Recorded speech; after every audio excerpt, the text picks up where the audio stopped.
Humans walk away, shocking the galaxy. The Council finally realizes what they've done. The vote was already decided before. Ambassador Claire Vass sat down.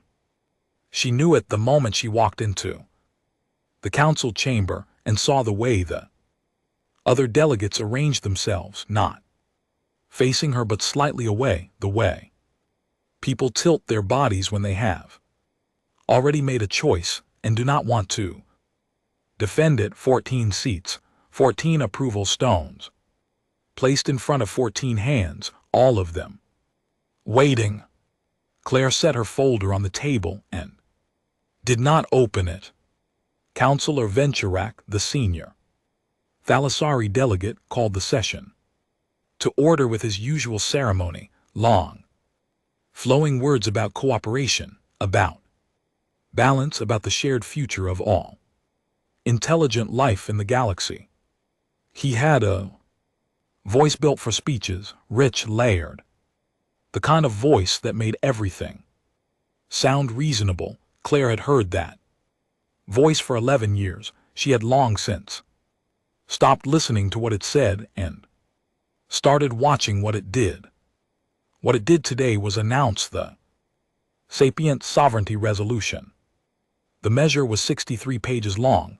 Claire had read all of it. The language was careful, measured, and thorough in the way that documents are when the people writing them want to hide the shape of a thing inside the size of it, stripped down to its bones. The resolution did 3 things. It capped the number of human military vessels permitted in contested space. It placed all unilateral human defensive actions under mandatory council review. It limited the number of human personnel allowed in any non-human system at one time. They called it integration parity. Claire called it something else. Privately, in the part of her mind where she kept things she would never say at a council table, Venturak read the resolution aloud. His voice filled the chamber beautifully. Other delegates listened with the posture of people hearing something they already agreed with. The Vihoran Praetor Sileth, a tall, sharp-faced creature with the patient stillness of something that had spent its evolutionary history waiting in tall grass, watched Claire instead of the counselor. Claire watched back. Then the vote came. 14 stones hit the plate. One after another, small sounds like pebbles dropped into a pond so still that each ripple was visible. Claire watched all 14 land. Venturak turned to her with the ritual courtesy of a man who had already won and could afford to be gracious. He began the formal post-vote address, the procedural acknowledgement of dissent, the part where he would offer the losing delegate the chance to be heard one final time. Claire spoke before he could finish, drawing breath. "Thank you, Counselor, we have heard enough." She closed her folder. She stood. She left. Behind her, she heard a soft ripple of sound move through the chamber, not quite laughter, not quite unease. Something sitting between the two. Dressed up as the other, she did not turn around to see which it was. Venturak watched her go. He remained seated, his long fingers folded in front of him, and he noted something that he did not yet have a name for, something that passed through him like a cold current in warm water. He filed it carefully away under the heading he always used for human behavior he did not fully understand. Theatrics, he told himself, she is being dramatic. He believed it. He was very good at believing the things that were most convenient to believe. Outside the chamber, in the long corridor where the floors were made of some pale stone that carried every sound, Claire walked without looking back. Her footsteps were even, her face was calm. She pulled out the small communication device she carried and typed 2 words to the team waiting on the human embassy's secure channel. The 2 words were, "It passed." The reply came in 4 seconds. The reply was, "Understood." That was all. No anger, no surprise, no long conversation. Because this was not a surprise. The resolution had been coming for 3 years. Claire had watched it develop the way you watch a storm build on a flat horizon. You cannot stop it, you cannot redirect it, but you can make very sure you know exactly where you are standing. When it arrives, she and her team had spent those 3 years making sure they were standing in the right place. She rounded the corner toward the embassy wing and passed 2 Talisari administrative workers who nodded at her. Politely, she nodded back. She had always been polite to the Talisari, too. All of them, really. Politeness cost nothing and revealed less than people assumed it did. In her mind, she was already working through a list.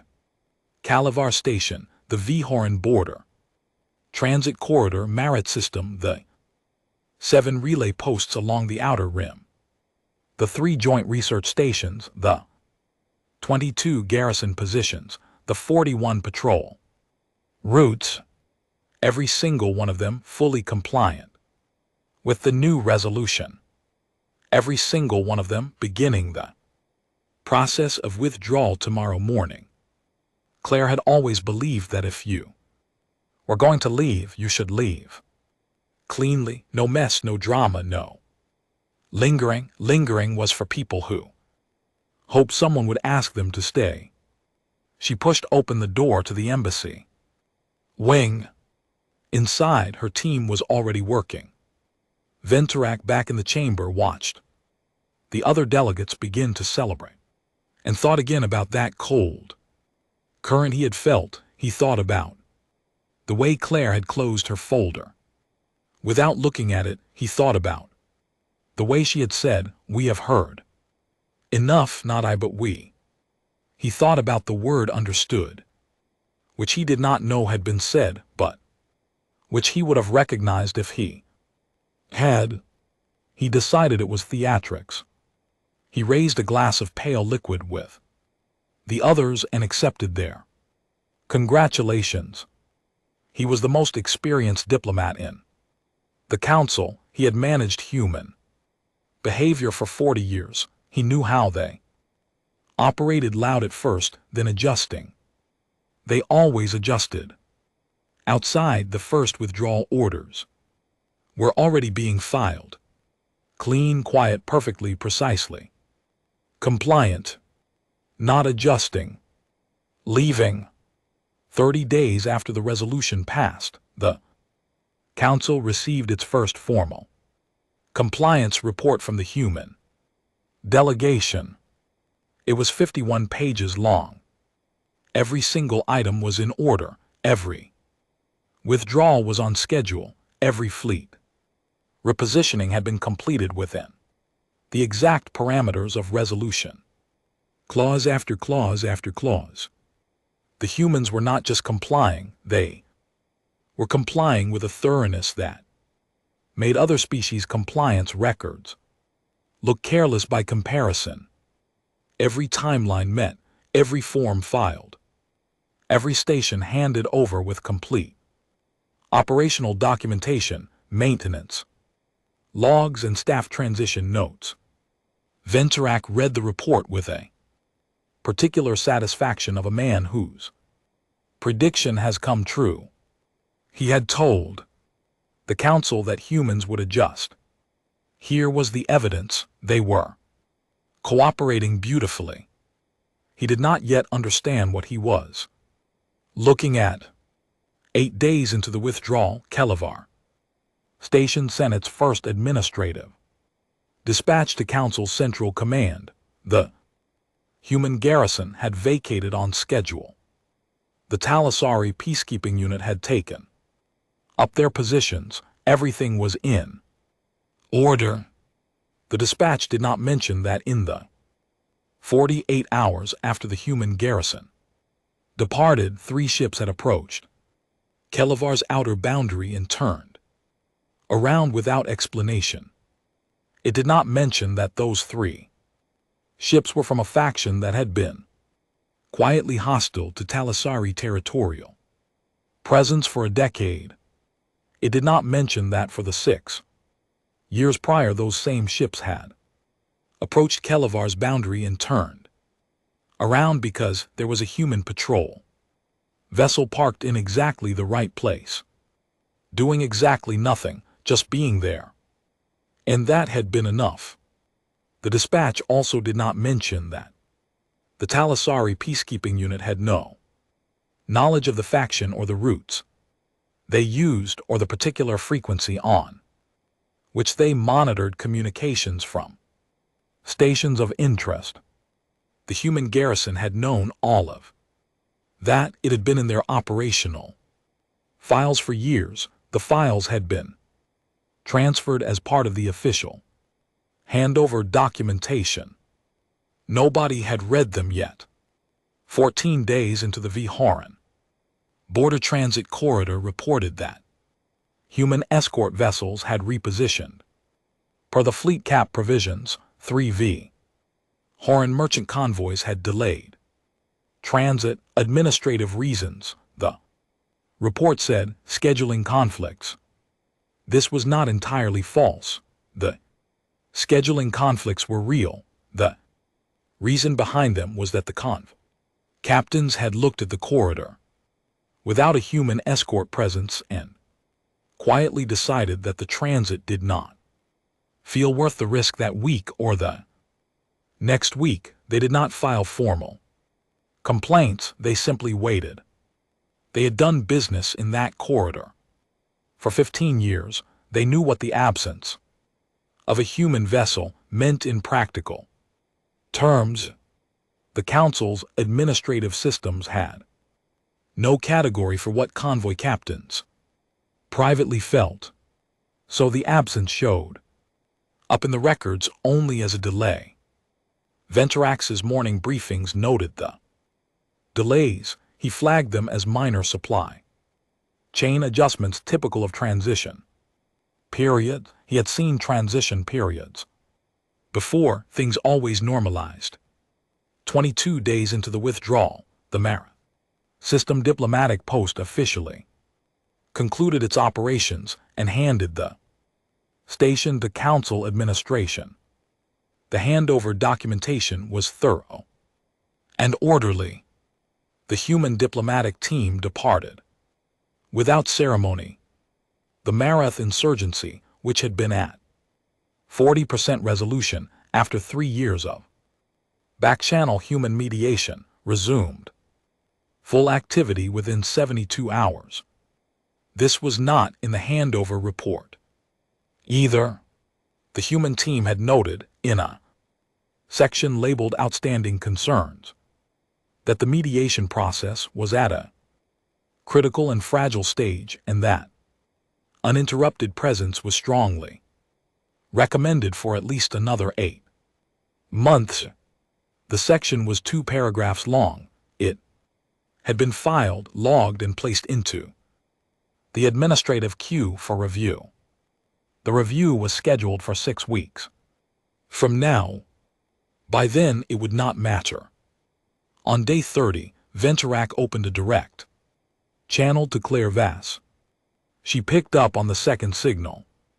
He had expected her to look tense. He had expected some version of the expression people wore when they were making a point they wanted you to notice. Instead, she looked entirely calm.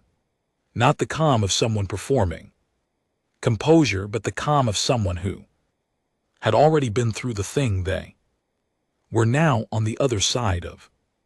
That bothered him more than tension would have. Ambassador, he said, keeping his voice measured and warm, there are some concerns arising regarding the pace of the transition in several systems. Certain functions appear to be experiencing We are fully compliant with the resolution, Counselor. Yes, of course, but certain operational. We are fully compliant, she said. Again, not sharply, just clearly, the way you repeat a fact to someone who is hoping repetition will change it. Every withdrawal has been completed on time. Every form has been filed. Every station has been handed over with complete documentation. The Marath mediation is no longer a human responsibility. Per Clause 14 of the resolution, all active human diplomatic operations in restricted systems were to conclude within 30 days. We concluded in 28. Venturak was quiet for a moment. Ambassador, there are people in those systems who will be affected by instability. Yes, she said. She did not say anything else. He tried a different angle. Surely there is a transitional arrangement we could discuss. We offered transitional arrangements. Counselor, for 3 years we flagged the systems that required sustained presence. We submitted 17 formal reports. On operational continuity risks, we requested a 6-month implementation period before the resolution took full effect. A pause. The Council voted on the resolution's timeline. We are honoring it. He noticed she had not said anything. Angry, she had not raised her voice. She had not made any kind of emotional display at all. She was simply describing a series of events in the order they had happened, and somehow that was worse than any of the things he had braced for. What would it take, he said carefully, to revisit some of the transition timelines? Claire looked at him. The small camera on her end was not high quality, but it was good enough that he could see her eyes clearly. That is not a conversation for today. Counselor, when would it be a conversation for? When you understand what you are asking. She paused, and something shifted slightly in her expression. Not anger, closer to tiredness. You are not asking for transition timelines.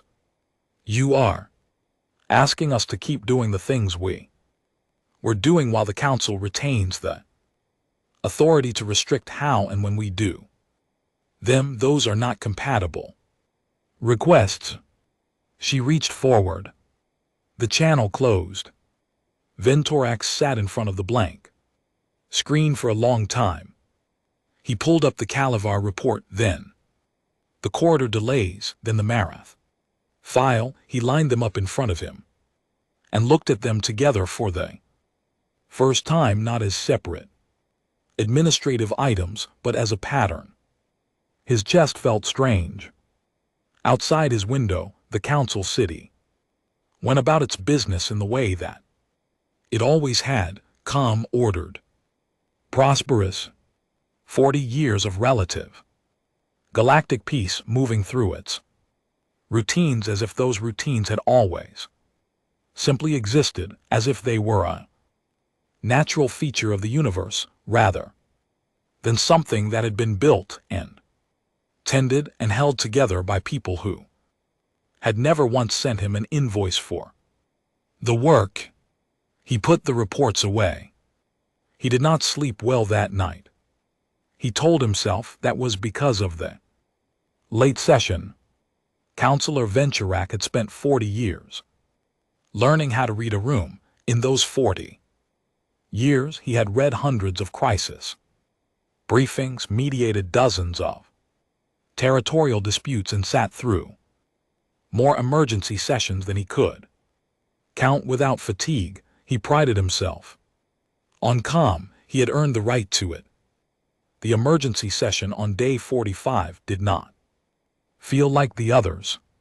It was not the noise that was different. Council emergency sessions were always noisy. What was different was the quality of the noise, not the sharp, directional noise of delegates arguing toward a solution, but the broader, flatter noise of delegates who had not yet identified which direction a solution might be in. It was the sound of people discovering that the map they had been using did not match the territory they were standing in. Venturak called the session to order and listened to the reports. Kalavar, the 3 ships that had been testing the boundary, were now a group of 11, and the Thalassari peacekeeping unit had formally requested guidance on rules of engagement. The unit was well trained. They were also working from a threat assessment that was 8 months out of date because the current one had been maintained by the human garrison, and the transition documentation had not been fully processed. The corridor, the merchant delays had extended to a 4th week. 3 shipping consortiums had begun rerouting cargo through a longer path that added 9 days and significant cost. They had not complained to the council formally. They had simply rerouted the way water finds a new path when a familiar one is closed, and now a supply chain that had been quietly efficient for a decade was quietly inefficient instead, and the businesses that felt it most had not yet found the right administrative channel to explain what had changed. Mareth, the council's own diplomatic team, had arrived on schedule. They were experienced. They had reviewed the documentation. They had requested a first meeting with both insurgent factions. One faction had agreed to meet. The other had not responded. The human team would have known why. The answer was in a briefing note from 2 years ago describing a specific incident involving a council administrative decision and a particular faction leader's family. The briefing note was in the transition files. The council's new diplomatic team had 93 documents to process before they reached it. Venturak listened to all of this and then did something he had not done in many years.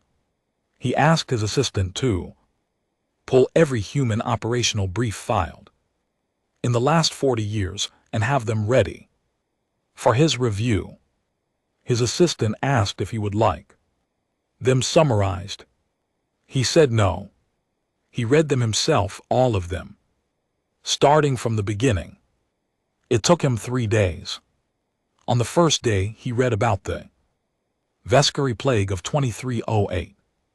He had known about the quarantine. Every delegate knew about the quarantine. 40 human ships, 3 sealed systems, 14 months of containment that had prevented a pathogen from spreading to 30 inhabited worlds. He had known the outcome. He had not known the operational detail.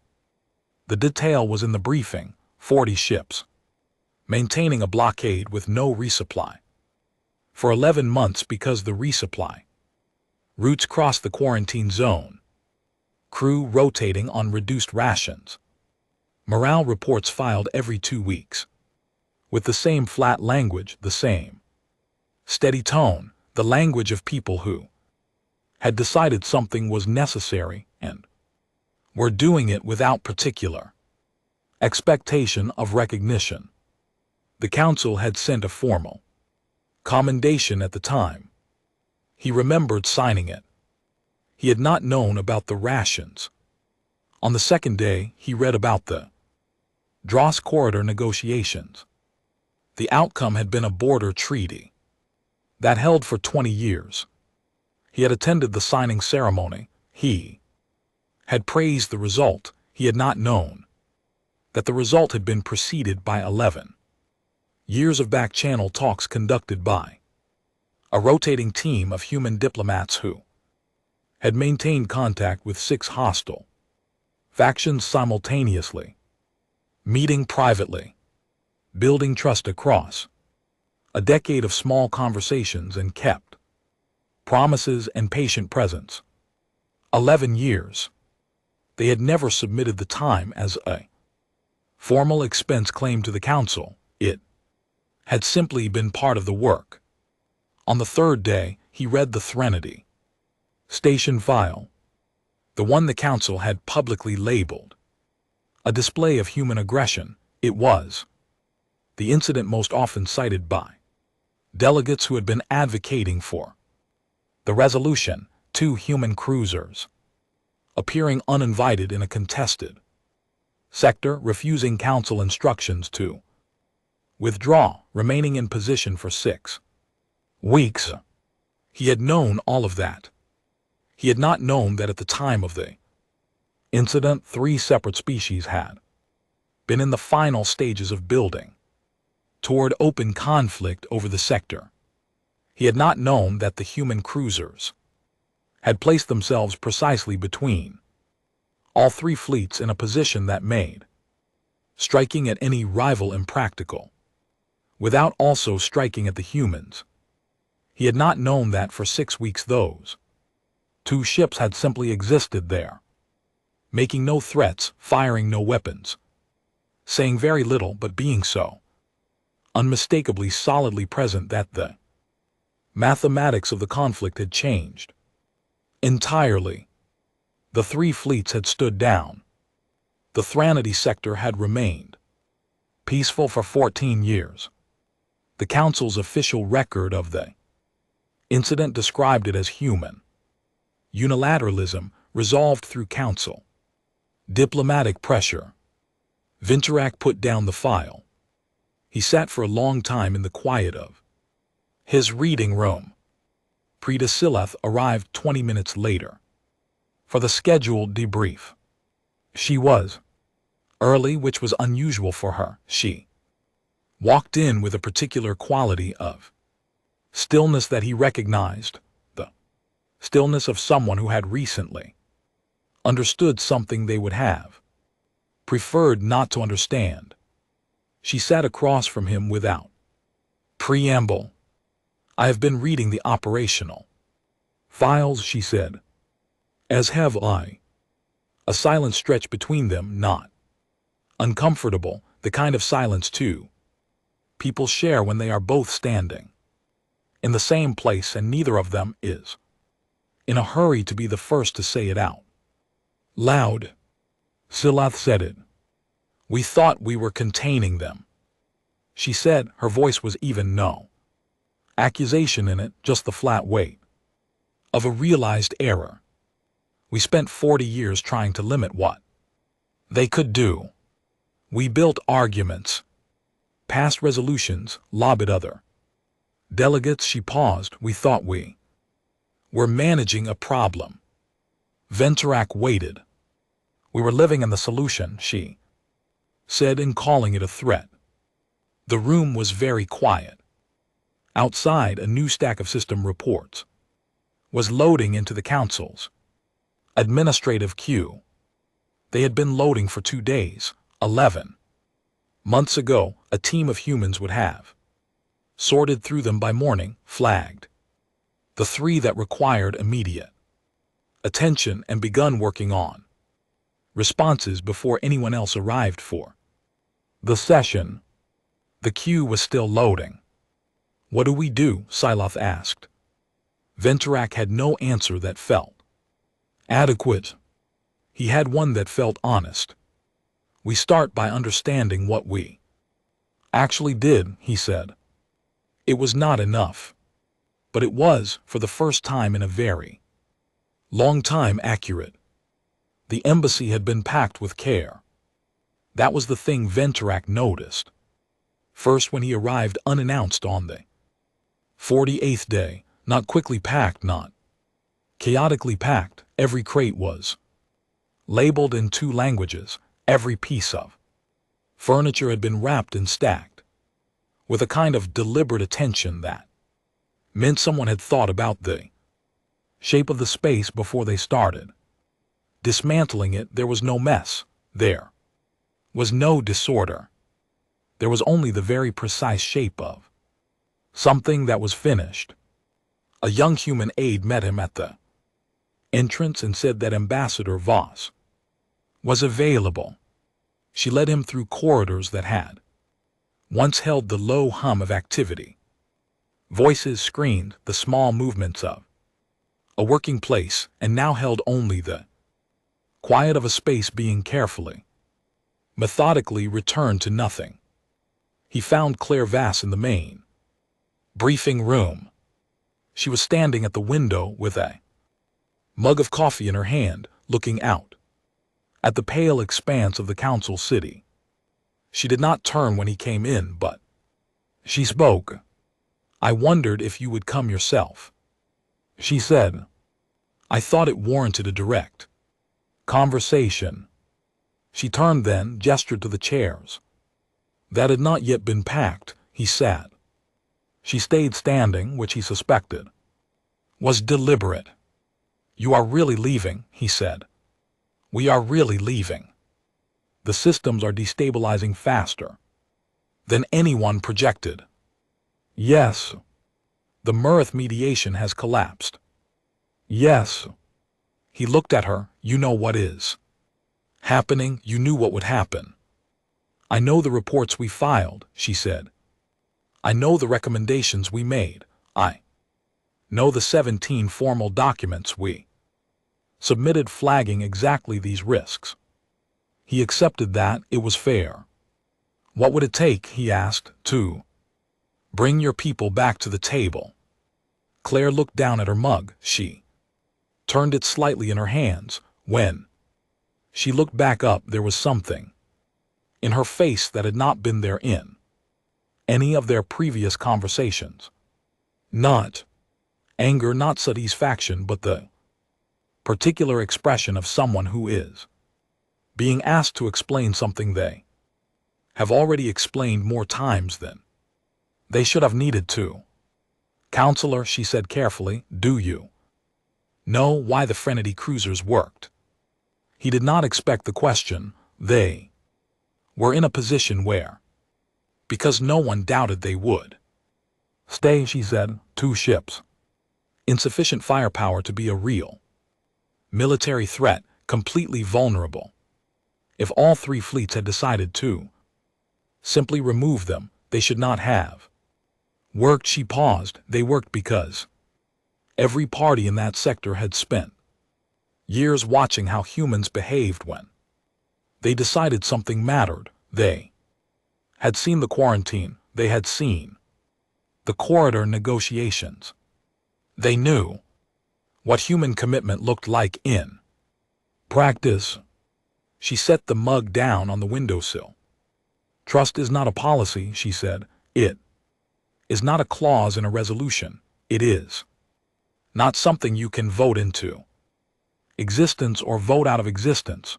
It is built over time by people doing what they say they will do, and it can be damaged in a single afternoon by people who decide it was a threat instead of a foundation." Vintorak was quiet. "You were afraid of what we would become," she said. It was not a question. "Yes," he said. He did not see the use in pretending otherwise. 40 years ago, when humanity first entered the galactic community, the assessments were there was genuine concern. Your species' history, the rate of your development, the way you moved through problems, it was alarming," she offered. "Yes, I know," she said. Something in those 2 words held 40 years of weight. "We were not wrong to be careful," he said. He was not sure if he was trying to convince her or himself. "A species with your capacity without appropriate checks." "Without appropriate checks, you mean?"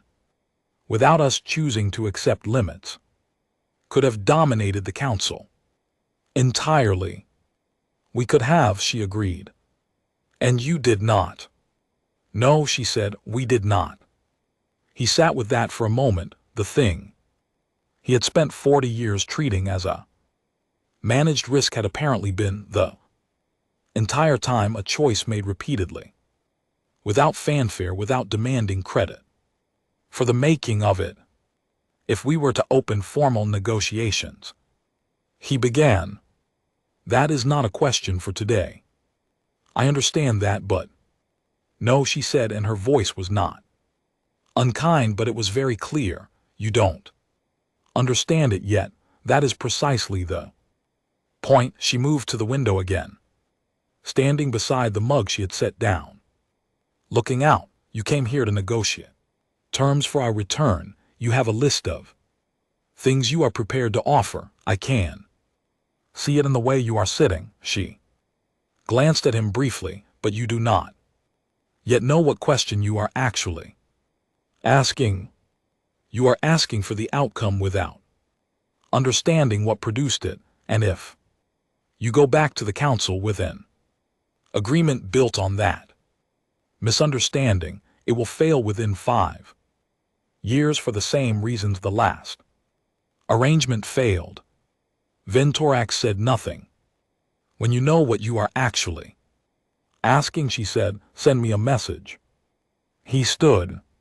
He looked around the briefing room, the packed crates, the bare walls, the careful, patient emptiness of a space that had been something important and was being returned to nothing because the people who had made it important had decided clearly and finally that they were done. How long, he asked. She did not answer immediately. That depends, she said, on how long it takes. He walked out through the corridors. The aide guided him to the entrance. He stepped back into the pale open space of the council city and stood there for a moment in the late cycle light. Behind him, the embassy was still being packed. Quiet, careful, completely without drama. He thought about the word understood and how it had been the entire reply when Claire Vaz told her team that the vote had passed. Not outrage, not grief, not defiance. Just understood. He began the walk back to the council building. He had a great deal of work to do. 6 months after the resolution passed, the galaxy had not ended. This was important to note because some of the early projections had quietly implied that it might. The Council's internal risk models had used language like cascading instability and systemic fragmentation in the first weeks after the withdrawal, and for a time those phrases had circulated through administrative briefings with the weight of prophecy. But the galaxy did not end. It simply became more difficult in the particular way that things become difficult when the work that used to hold them together is no longer being done. Not all at once, not in any single dramatic moment, but steadily in the accumulation of small problems that used to be solved before anyone noticed them.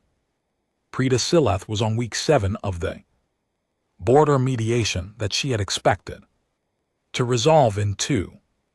The dispute was not complex on paper.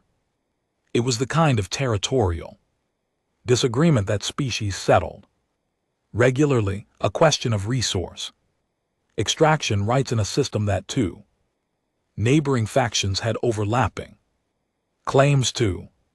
She had the documentation. She had the precedent. She had a skilled team and a neutral venue, and every formal tool the council could provide. What she did not have was whatever it was that had allowed a human diplomatic team to resolve an identical dispute 3 years ago in 11 days. She had studied the record of that resolution closely in the past month. The human team's approach had not been procedurally unusual. And GT snorts.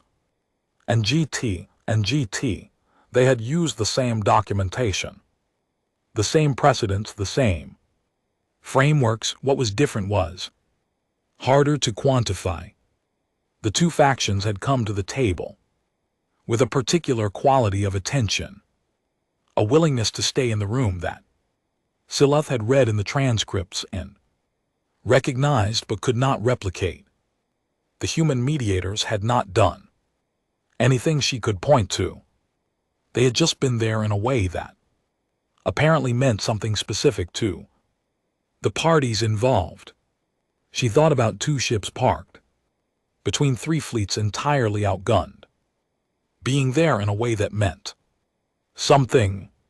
Her counterpart on the other side of the table walked out of the session for the 4th time on day 49, not angrily, just firmly, with a particular quality of someone who had decided they had more time than she did. They were not wrong. Sileth looked at the empty chair across from her and thought about the 11-year brief, the boredom of it, the patience of it, the way humans had treated a decade of grinding thankless presence as simply what the work required. She had voted for the resolution because she had genuinely believed it was necessary. She still believed it might have been. She was no longer certain it had been wise. In the Kalavar sector, the Thalassari peacekeeping unit was doing everything correctly. Commander Daravel had run 2 decades of peacekeeping operations, and she was not given to self-doubt, but she was given to accuracy, and accuracy required her to acknowledge that the situation at Kalavar's outer boundary was deteriorating in a way that her training had not fully prepared her for. The faction probing the boundary was not behaving like a faction preparing for open conflict. It was behaving like a faction testing methodically and without urgency whether the new arrangement had any substance. Every approach was just below the threshold that would formally require response. Every withdrawal was just fast enough to avoid triggering an incident. They were not afraid of her unit. They were studying it.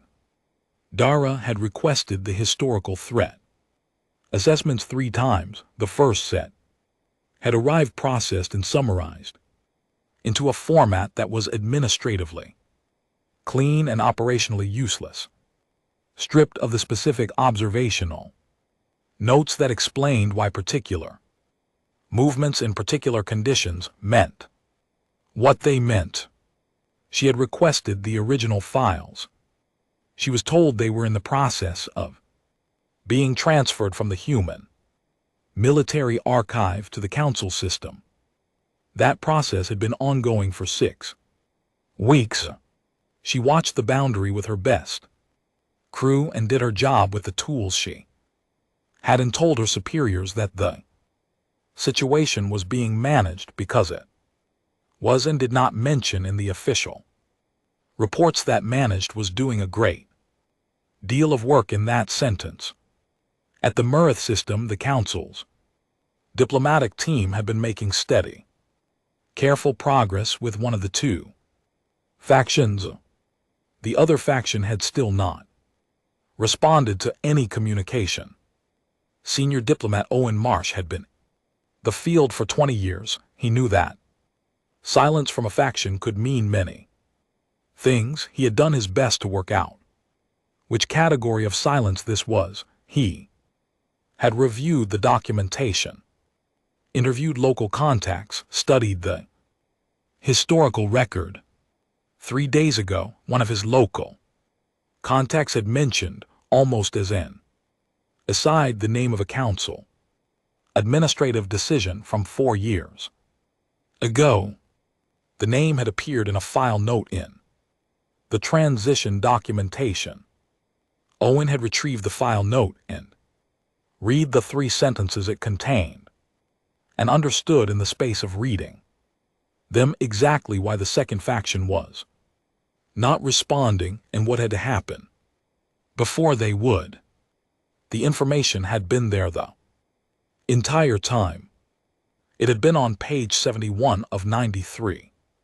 He drafted a new approach and sent it to Council Administration for Authorization. The authorization process was expected to take between 3 and 5 weeks. He settled in to wait.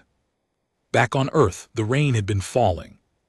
For 2 hours, Claire Vass sat at her desk in the small office she had kept since coming home. It was not a grand office.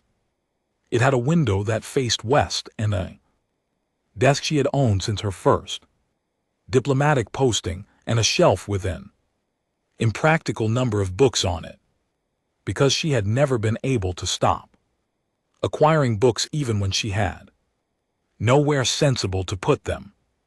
The communique arrived at 14:32. Council letterhead, formal structure.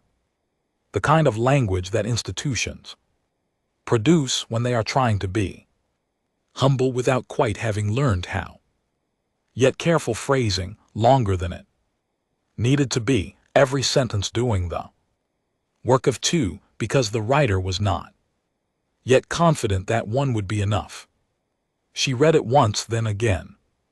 Then she set it on the desk and looked at the rain. It was not an apology. It did not try to be. She would have been suspicious of an apology. Apologies were easy. They cost only the moment of saying them, and the council had spent 40 years doing things that cost considerably more than a moment. What the letter was instead was a request, formally structured, carefully worded, and underneath all the careful wording, genuinely uncertain in a way that the council had not been uncertain for a very long time. They wanted to talk, not to negotiate conditions, not to offer terms, to talk, to understand, as the letter put it in its slightly awkward way, what a new arrangement might need to look like in order to mean something. She thought about the briefing room, the packed crates, the window she had stood at while Venturac sat with the weight of 40 years of misread history in his lap. She thought about Murrith and Calavar and the convoy captains who had quietly rerouted rather than transit without the presence they had stopped noticing, because it had always just been there. She thought about 2 ships doing nothing except being somewhere that mattered. She picked up her pen. She did not write quickly. She sat with it for a while, the pen in her hand, the rain against the glass, the letter on the desk in front of her. Trust was not a clause in a resolution. She had said that, she had meant it. It was also not a door that locked permanently. It was something else, something more like a path that could be overgrown and could also, with enough patience and enough honesty and enough willingness to do the long, boring work of rebuilding, be cleared again. She wrote 2 words. She looked at them for a moment. They were the right words, not a yes, not a terms and conditions, not a victory statement, just the thing that had always been true, that had always been the beginning of anything real. She wrote, "We are listening." She folded the letter carefully. She set her pen down. Outside the window, the rain kept falling, steady and even, the way rain falls when it is simply doing what it does, without drama, without urgency, with all the patience of something that has been doing this for a very long time and intends to continue. Somewhere on the other side of the galaxy, a mediation was on week 7. Commander was watching a boundary with incomplete files and good instincts. Diplomat was waiting for authorization. On page 71, the work was still there. It had always been there. The question was only ever whether the people doing it would be met with the understanding that the work deserved. Claire Vass sealed the letter. She put it in the outgoing queue. She looked out at the rain. She was listening.